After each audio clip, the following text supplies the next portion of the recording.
আসসালামু আলাইকুম। আজকে ছোট চিংড়ি মাছ দিয়ে একটি রেসিপি তৈরি করব। রেসিপিটি তৈরি করার জন্য আমি সব কিছু সুন্দরভাবে গুছিয়ে নিয়েছি। আর একটি রেসিপি তৈরি করতে কিন্তু অনেক সময় লাগে। সাধারণতভাবে আমরা যখন রান্না করি যে কোনো সময় যে কোনোভাবে আমরা রান্না করে নিতে পারি, কিন্তু যখন রেসিপি তৈরি করা লাগে তখন কিন্তু আমরা অনেক বেশি গুছিয়ে কাজ করি।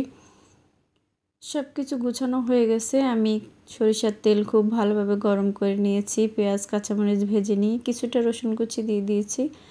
আর রসুন কুচি দিলে কিন্তু এটা খেতে ভীষণ মজাদার হবে।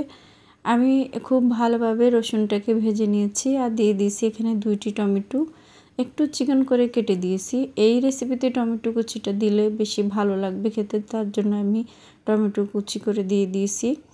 আর এখন দিয়ে দিব আমি পরিমাণ মতো লবণ, হলুদের গুঁড়া 1/2 চা চামচ, জিরার গুঁড়া 1 চা চামচ। আর এখন একটু নেড়ে চেড়ে দিব।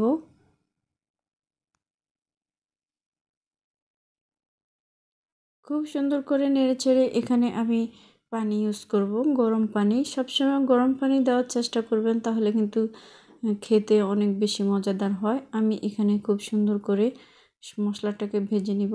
মশলাটাকে খুব সুন্দর করে ভেজে নিয়ে এখানে আমি ছোট চিংড়ি মাছগুলো দিয়ে দিব। আর এগুলো আমি আগেই পরিষ্কার করে ধুয়ে রেখেছিলাম। এখন এগুলো দিয়ে আমি আবার একটু নেড়ে ছেড়ে নিব।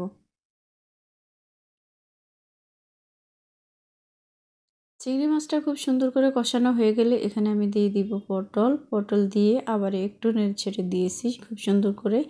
আর এখানে আপনি সচিন্দা অথবা ঝিঙ্গে অথবা ধুন্দুল অথবা পটল যে কোনো কিছু দিয়ে করতে পারবেন রেসিপিটি। সব কিছু দিয়ে খেতে ভীষণ মজাদার হবে। আর এখানে কিন্তু বেগুনও দেওয়া যাবে, বেগুন দিলেও অনেক বেশি ভালো লাগবে খেতে।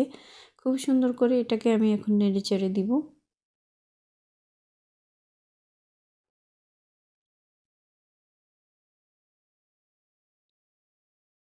দিয়ে দিব এখানে আমি গরম পানি আরও 1/2 কাপের মতো। এখানে আমি 10 মিনিটের মতো রান্না করে নিয়েছি। একেবারে শুকনা শুকনা করে আমি এটাকে এখন ভেজে নিব।